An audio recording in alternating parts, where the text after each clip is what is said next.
happening, and not the last time, unfortunately. So they're doing that persistently, consistently, and doing that all the time, using all their influence, and it shouldn't surprise us.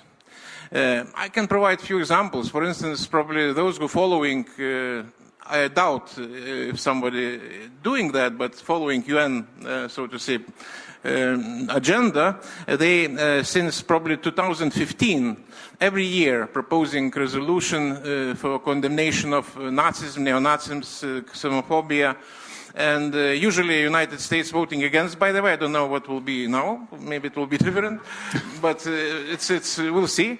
And we are hardly, so to say, trying to convince our European friends to abstain. Because title is right, who can vote against condemnation of Nazism? But they're putting the substance inside, rewriting history of Lithuania, other Baltic states, talking about liberation and all that stuff, and this is done every year persistently. So it's just as example. What we are doing now during this forum is also contributing somehow to the history. I'm really proud and honored to be in Kyiv today, on 8th of May, marking 80th anniversary of the victory of Second World War in the country, which paid the highest, per capita, highest price. Somebody else stealing this history and stealing and victory and pretending to be successors of something what happened 8 years ago, having nothing to do with that. More to say, fighting against that, being Nazis themselves, actually, denying the right of the nation to exist. And tomorrow this parade on the bones of those who killed unnecessary, without any reason, also quite strange. It's also history. And there are a lot of examples. You said what we are doing. I hope in Lithuania we're quite resistant here, but we have to do our best to convince others. One more example: 2008 NATO summit in Bucharest. I took part there, and then Putin, it was first term in office, and he criticized NATO leaders for cooperation with Ukraine, which is not a country, even not a nation. He said, what you're doing, with whom you're cooperating, you're investing money, resources, why are you doing that? And during the break, some colleagues were, why did he say that? Maybe he was wrong, maybe misunderstood.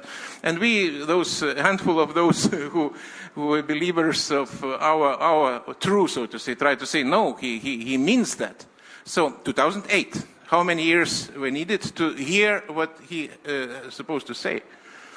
And this is lacking behind always and always. So back to this resolution, usually it's adopted with the assistance of so-called third world countries. But we have to do that every year, and maybe not in Lithuania, I have no doubt, not in Ukraine, but somewhere else, to explain, to talk, to tell the truth. And history tends to repeat. It was mentioned Stalin, Putin, and it's one more story about one more very famous American, Senator McCain. I also had privilege and honor to know him and that's no doubt. But another famous American with whom I also used to talk and discuss, it was Zbigniew Brzezinski. And once he took part in the hunting in Lithuania, and he killed 2 wild boars and called them Molotov and Ribbentrop. And unfortunately, what I'd like to say that Saul of Molotov still alive, and desperately looking for his Molotov. Let's hope he will not succeed, but it will not happen by itself. We have to do something, the utmost what we can do in order to not to rewrite history and not to repeat what was wrong in the history. So it's our task, our mission. And that's short version of my answer. Ian.